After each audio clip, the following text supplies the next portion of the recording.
A maior nação do mundo em área, um país com história e vocação de império, mas com complexas questões políticas e econômicas em seu presente.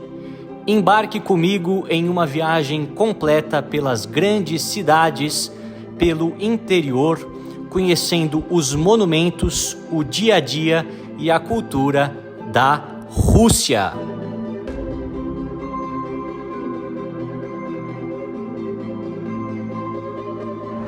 E sejam todos muito bem-vindos a um episódio muito esperado por vocês. Estou aqui na capital do Império Soviético, em capital da Rússia, da Federação Russa. Estamos em Moscou, essa cidade com mais de 13 milhões de pessoas e que na sua região metropolitana ultrapassa 18 milhões de pessoas, um centro vibrante, cosmopolita, com muita história, muita política. Então hoje eu vou mostrar para vocês, nesse vídeo que não é tão longo, o máximo que eu consegui. Afinal, já estive aqui em Moscou há alguns anos, espero que vocês gostem, mas tem imagens lindíssimas. E também mostrar essa cidade, contar como está o momento atual, considerando a guerra, as sanções e como que a Rússia continua sendo um país tão importante para todo mundo. Se você gosta desse trabalho, você gosta dessa maneira como eu mostro os países, se inscreva, deixa aqui o seu like, não custa nada para vocês e sempre ajuda a fazer o conteúdo a chegar ao maior número de pessoas. Bom pessoal, a partir desse vídeo retomaremos a série russa, com mais vários vídeos inéditos em muitas cidades por aqui. Esse será apenas o primeiro vídeo em Moscou, então se você sentir falta de algum canto não mostrado ainda hoje, não se preocupe porque vou mostrar nos próximos. A capital russa é muito grande e em apenas um dia ou apenas um episódio não é suficiente para passar toda a sua beleza e grandiosidade. Então já ativa aí as notificações para você receber todas as informações do canal e saber quando os próximos vídeos serão postados.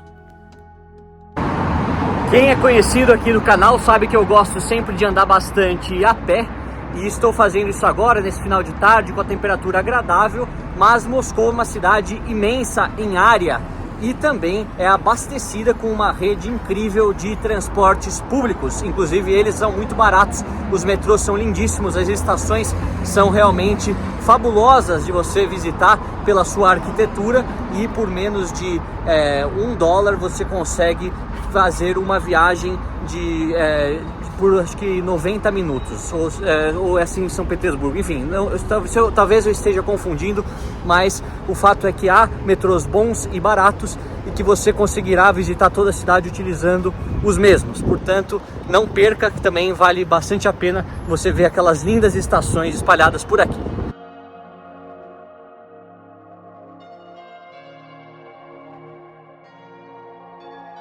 A cidade de Moscou, como eu falei para vocês, com seus 15 milhões de habitantes, alguns falam numa estimativa mais próxima, é a maior cidade da Europa.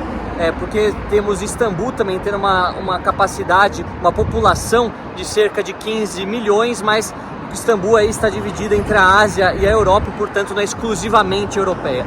O que é interessante mencionar também é que nós sabemos que a Rússia, assim como a Turquia, é um país transcontinental, entre Europa e Ásia. E na parte europeia vive cerca de 77% da população russa, enquanto na parte asiática vive aí o restante, os seus 23%, principalmente na região da Sibéria, até indo aos confins do país, quase que na China, não só na China, mas quase na Coreia do Norte, melhor dizendo, lá próximo de Vladivostok e também do Alasca. Toda a cidade de Moscou, gente, por ser a capital com tantas influências, é marcada pela diversidade arquitetônica e que reflete a rica história da Rússia e a complexidade da ligação entre diferentes períodos, estilos e modelos políticos ao longo dos vários séculos. Andando por aqui, a gente vai encontrar desde as catedrais e palácios medievais até os modernos arranha-céus, um estado de constante contraste por muitos cantos. Durante o período soviético, Moscou passou por uma transformação significante e talvez aquela série de mudanças que sejam as mais visíveis nos dias atuais. A arquitetura stalinista, também conhecida como realismo socialista, tem em Moscou seus maiores exemplos, como as 7 Irmãs de Stalin, 7 prédios imensos do período do ditador soviético e que falaremos em maior detalhe mais adiante. Esses edifícios monumentais combinam o estilo neoclássico com uma estética grandiosa, literalmente monumental, o que buscava simbolizar o poderio soviético. Muitos painéis mencionando Vladimir Lenin e outros heróis militares soviéticos e intelectuais comunistas também podem ser facilmente encontrados pelas paredes da cidade. A modernidade também tem ganhado seu espaço em Moscou, já que a arquitetura contemporânea também domina alguns bairros, como pode ser visto no Distrito Internacional de Negócios, conhecido aqui como Moscow City, o centro financeiro da Rússia e com muitos dos escritórios das grandes empresas do país. Outro ponto que merece destaque nessa cidade de milhões é o fato de Moscou ser até hoje uma cidade cosmopolita, marcada por uma rica diversidade étnica, resultado de séculos de interações culturais e migrações internas e externas. Assim como as demais capitais do mundo, é o mais importante centro econômico, político e cultural do país, o que atraiu milhares e milhares de pessoas a viver aqui.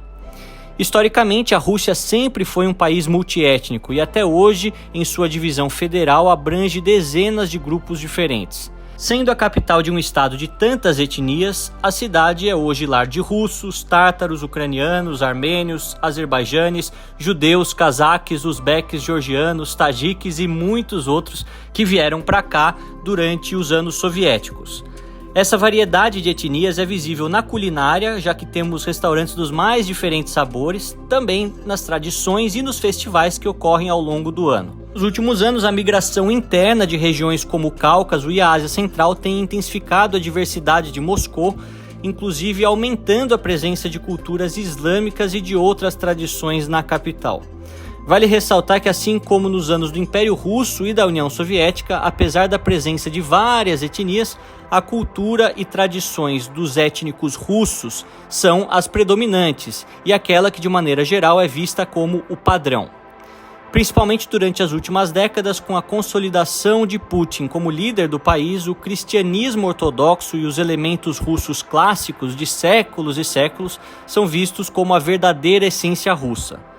Essa mistura étnica gera um ambiente cultural dinâmico com pontos positivos, mas também apresenta os seus desafios, como a dificuldade de integração, principalmente com grupos majoritariamente islâmicos provenientes do Cáucaso, onde há hoje focos de radicalismo religioso.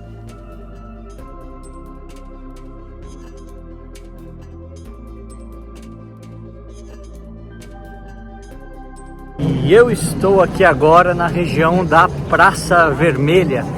Muitos acreditam, pelo menos há uma certa história do porquê essa praça chama vermelha. Alguns acham que é por conta de vários prédios, ter esses tijolos de cores vermelhas, mas falam que na verdade foi um erro, de uma palavra. Confundiram a palavra krasnaya, que é vermelho em russo, com krasivaya, que é bela, que é bonita em russo. Então era para ser a Praça Bonita e acabou ficando a Praça Vermelha. De qualquer maneira, é um ponto muito icônico. Agora está cheio de polícia, todos eles fazendo a vistoria para a entrada daqui, exatamente porque estamos muito próximos do Kremlin, onde todas as decisões são tomadas, e obviamente há o gabinete do presidente Putin, que recentemente, segundo o que diz a mídia russa, foi atacado por drones ucranianos. Portanto, a segurança foi reforçada, mas vocês conseguem ver grande movimento por aqui por conta do verão. Apesar da temperatura não estar tão quente assim, nós temos muitas pessoas já de férias aproveitando para visitar esse prédio belíssimo, essa zona com tantos prédios belíssimos, com um tempo mais agradável.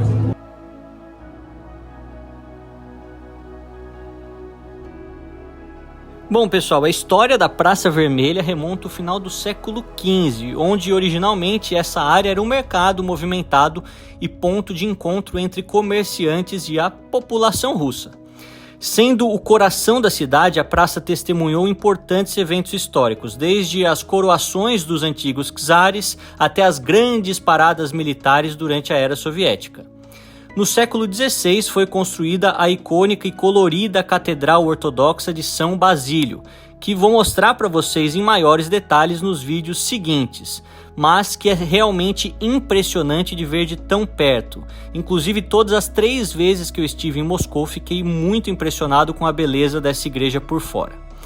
Durante o período soviético, a Praça Vermelha foi um símbolo do poder do Estado comunista, onde as grandes paradas militares aconteciam depois da Segunda Guerra e onde até os dias atuais vemos em maio os enormes desfiles militares russos, sempre com a presença de Putin e outros chefes de Estado e de governo que são aliados da Rússia.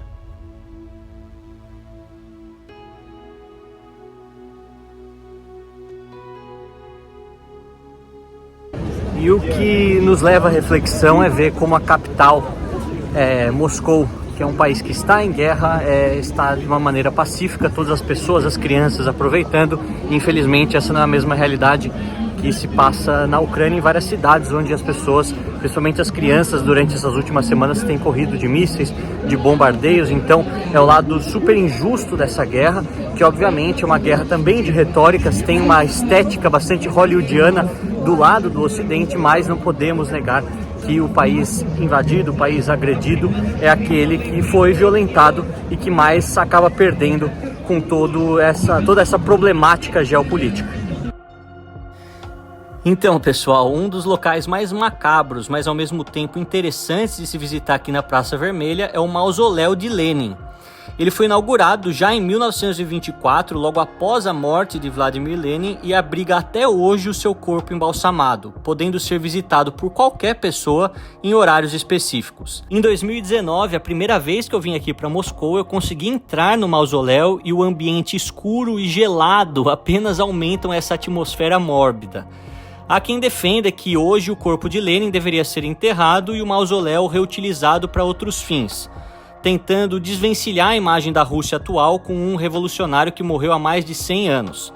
Mas também há pessoas que defendem o seu legado e a permanência do mausoléu onde está. Por isso mesmo que esse impasse faz com que as discussões aconteçam ad eternum enquanto o mausoléu permanece em pé.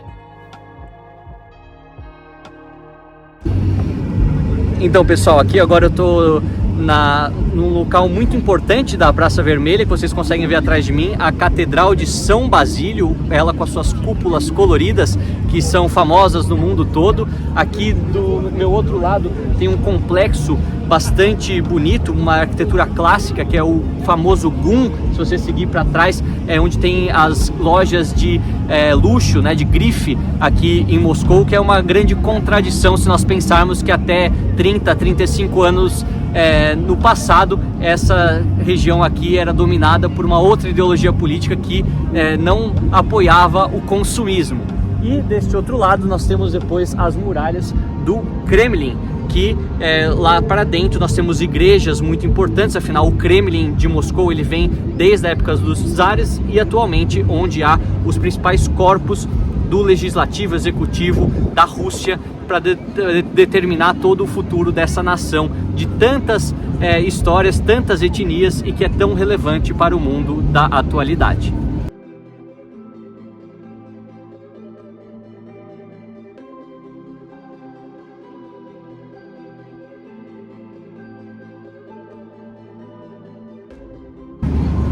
E aqui na frente do Kremlin, acho que vale a pena mencionar sobre as questões políticas da Rússia, né? Que é um país que em sua história recente, se nós considerarmos cerca dos últimos 300 anos, não teve nenhuma chance de se tornar uma democracia plena, se assim podemos considerar, né? Com liberdade de religião, liberdade de expressão, liberdade de imprensa, entre tantas outras. Nós temos que inicialmente o regime dos czares dominou os primeiros 200 anos e depois temos com a Revolução de 1917 a União Soviética, que permanece até 1991. Obviamente que nem os czares, que era uma monarquia passando de pai para filho, não era democrático, e muito menos a União Soviética com um partido único. Depois, no começo dos anos 90, com Boris Yeltsin, se tentou colocar um país mais democrático, essa tentativa de uma democracia com uma cara mais ocidental, eleições livres, plenas, liberdade dos jornais falarem o que quiserem, mas Yeltsin era uma figura meio controversa e com problemas pessoais graves, principalmente alcoolismo, não conseguiu colocar a Rússia em uma posição de igualdade com os Estados Unidos após a Guerra Fria, e depois exatamente esse vácuo acaba sendo ocupado pelo ex-espião da KGB, Vladimir Putin, que se tornou o homem forte da Rússia já no começo dos anos 2000 até a atualidade. Lembrando que ele mudou a Constituição da Rússia recentemente e poderá ficar no poder até 2036, caso seja reeleito. Lembrando que ele pode novamente querer lá para frente realizar uma nova mudança na Constituição para ficar perpetuamente ao poder. Lembrando que Putin atualmente tem 71 anos, muito se discute sobre a sua saúde, mas tem sido uma figura forte para a Rússia, apesar de ser muito ruim para determinados povos, como os chechenos, como até mesmo os ucranianos. Nós temos que a figura dele acaba sendo admirada por muitos russos, inclusive muitos dos quais eu conversei nesta viagem.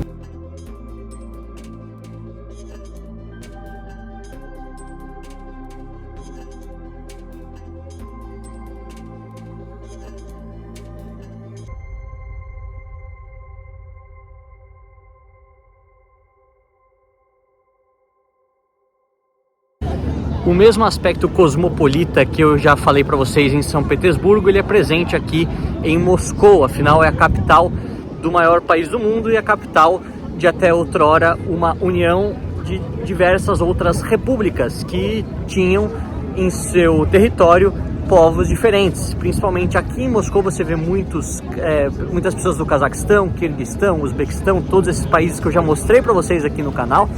Também muitos armenos, georgianos, outros russos que não são etnicamente russos, mas são cidadãos russos, entre tantas outras etnias que compõem essa colcha de retalhos que é a Rússia há tantos anos.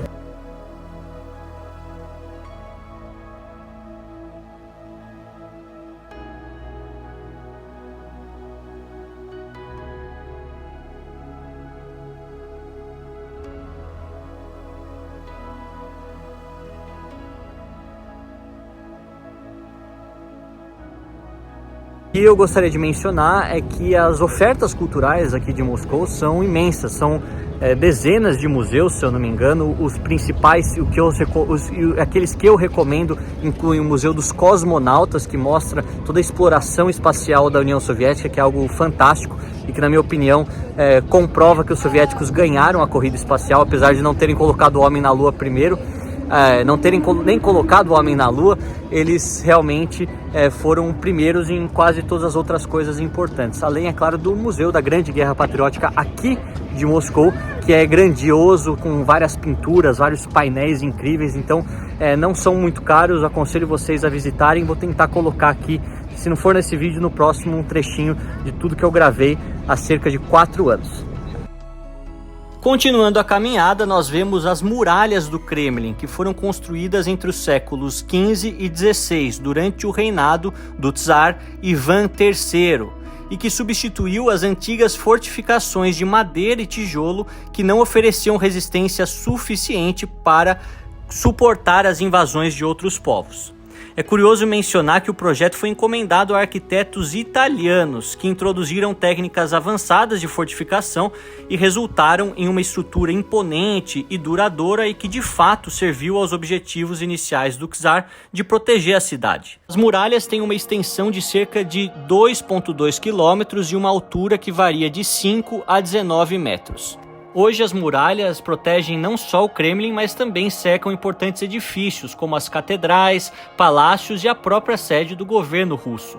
A famosa Torre Spasskaya, com o seu grande relógio, é uma das mais conhecidas, sendo a entrada principal do Kremlin e onde muita gente vai lá para tirar fotos com a estrela vermelha no topo. Um dos episódios históricos mais importantes que mostram como as muralhas foram bem construídas é o fato de terem conseguido resistir à invasão francesa de Napoleão aqui na Rússia em 1812. Talvez a maior e mais recente ameaça ao poder dos russos na cidade, se a gente considerar que os nazistas não chegaram em Moscou em si, sendo contidos pelo Exército Vermelho a cerca de 8-10 quilômetros da capital.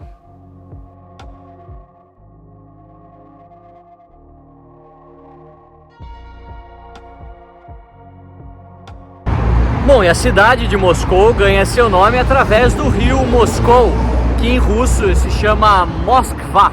Portanto, se você vier aqui no verão, há vários passeios com barcos. Eu nunca fiz, porque talvez às vezes é meio caro, toma muito tempo, gosto de fazer as coisas a pé, explorar os cantos por aí. Mas é um passeio bonito também, vocês conseguem ver os barcos passando. É muito próximo aqui esse canal bonito de uma das principais igrejas, que eu não vou me atrever a falar o nome, que eu vou esquecer, mas eu já entrei nela, ela é muito bonita. E obviamente também que nós temos aqui as muralhas do Kremlin, que eu já mostrei para vocês por dentro. Ali vocês conseguem ver também um dos palácios, acho que esse é o Palácio Presidencial, muito interessante. Muita gente me pergunta nos comentários sobre a qualidade de vida na Rússia, e depois de ter estado aqui 5 vezes, posso dizer que ela varia muito de região para região. Mas em Moscou é marcada por uma série de contrastes. Sendo um importante centro econômico, cultural e político, ela oferece aos seus moradores muitas opções de serviços, uma infraestrutura moderna e também oportunidades de emprego em diversos setores. O seu sistema de transporte público é eficiente e extenso, principalmente os metrôs, que vou falar para vocês em detalhe no final do vídeo. Além disso, é uma cidade que proporciona uma rica oferta cultural, com teatros, museus, galerias, shows ao ar livre, etc. Assim como outras cidades russas, aqui nós temos parques bem cuidados e áreas verdes, além de ruas e avenidas largas, também bem cuidadas e muito limpas.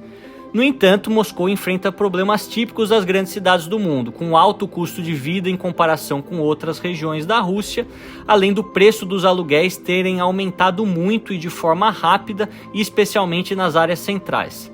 A gente vê que, apesar do metrô ser eficiente, o trânsito também tem se tornado mais intenso, mas não se preocupem porque não é nada comparado com São Paulo. Além disso, os invernos são longos e muito frios, fazendo com que as partes mais bonitas da cidade, como as praças e os parques, não possam ser usadas o ano todo. Além da baixa iluminação solar, já que a partir do mês de novembro começa a escurecer muito cedo e amanhecer muito tarde. Em termos da segurança pública, Moscou é geralmente segura, com baixos níveis de criminalidade, sem zonas dominadas por usuários de drogas e sem a constante preocupação com furtos. De maneira geral, uma cidade que sempre me deu uma ótima impressão em todas as minhas visitas e que até já me imaginei morando por aqui.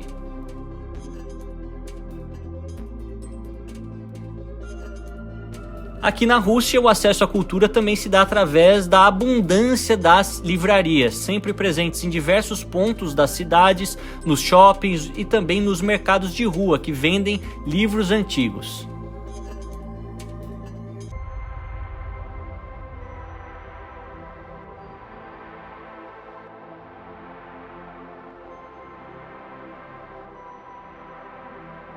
Depois desse passeio rápido pela Praça Vermelha e arredores, fui até a torre de televisão Ostankino, inaugurada em 1968 com mais de 540 metros de altura, sendo um incrível ponto para poder se observar a cidade por cima, mas com seu caminho até o topo sendo também algo muito interessante com um ar bastante futurista, lembrando um cosmódromo onde os antigos cosmonautas ficavam até os seus lançamentos ao espaço.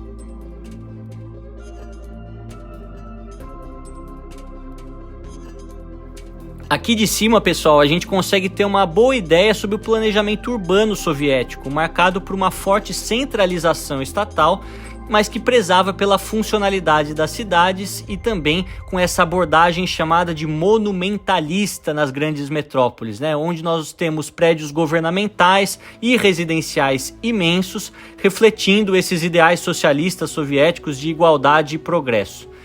Isso pode ser explicado historicamente também, já que após a Revolução de 1917, o regime soviético buscou transformar Moscou em um exemplo da cidade do futuro socialista, onde o planejamento urbano deveria atender às necessidades da classe trabalhadora, promovendo assim a eficiência industrial e, apesar de ter sido longe do ideal, conseguiu também oferecer moradia a grande parte da população russa daquele período. Um dos principais marcos do planejamento urbano soviético em Moscou foi o Plano Geral de Reconstrução de Moscou, assim chamado, o plano elaborado em 1935 sob o comando do ditador Joseph Stalin e cujos resultados são remanescentes até hoje pela cidade. Esse plano visava transformar a cidade em uma capital moderna, industrial e que refletisse o poder e o prestígio do regime soviético. O plano previa a expansão das avenidas, a criação de amplos espaços públicos, praças e parques, além de enormes edifícios governamentais. Todos esses vocês conseguem ver aqui facilmente se pausarem o vídeo. O nome do estilo arquitetônico dominante desse período do início do século XX é o realismo socialista, que combinava esses elementos conhecidos como neoclássicos com uma escala monumental, como uma forma de deixar qualquer multidão perto dos prédios como algo bem pequeno. Nos bairros, o planejamento urbano soviético enfatizava a construção de blocos de apartamentos padronizados para acomodar o maior número de pessoas, principalmente nos períodos do crescimento da população urbana, e nós temos aqui exemplos das Stalinkas, prédios do período soviético de Stalin, as Khrushchevkas, prédios do período de Khrushchev, e as Brezhnevkas, prédios do período de Brezhnev.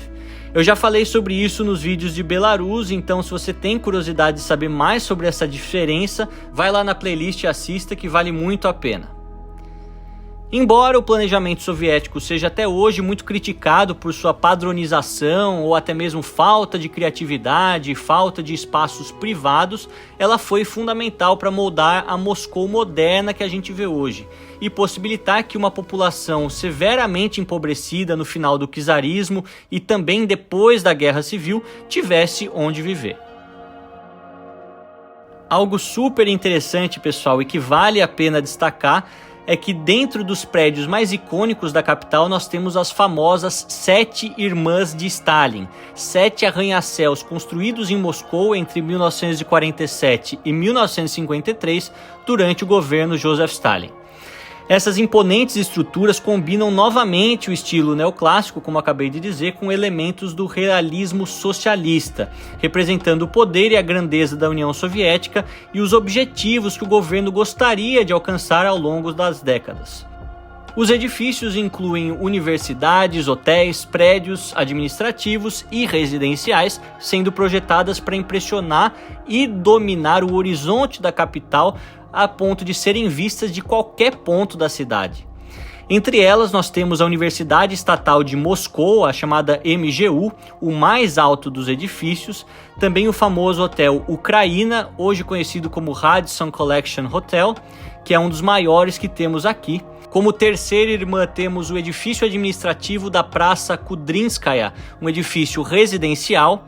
O quarto prédio, o Ministério das Relações Exteriores da Rússia, que eu pude ver de perto à noite, todo iluminado, e onde Sergei Lavrov, uma figura extremamente controversa da política russa, atua há décadas chefiando a diplomacia do país.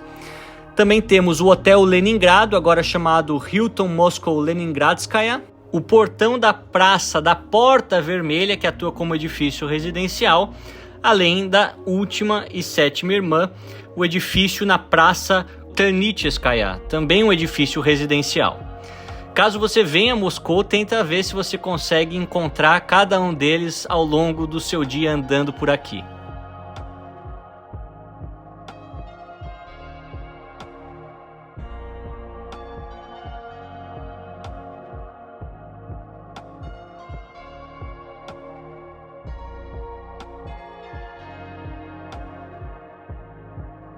Outro elemento da cidade que por si só é um passeio e tanto são os metrôs de Moscou e as suas suntuosas estações. Como são muitas e cada uma delas mais bonita que a outra, eu vou mostrar mais também nos outros vídeos aqui na cidade. Mas já nesse vídeo vocês vão conseguir ter uma ideia de quão incríveis são essas construções. O metrô de Moscou é um dos sistemas de transporte subterrâneo mais eficientes do mundo, inaugurado em 1935 durante o governo Stalin, sendo projetado não apenas para atender às crescentes necessidades de transporte dentro da cidade, mas também para ser um símbolo do poder e da grandiosidade do regime soviético.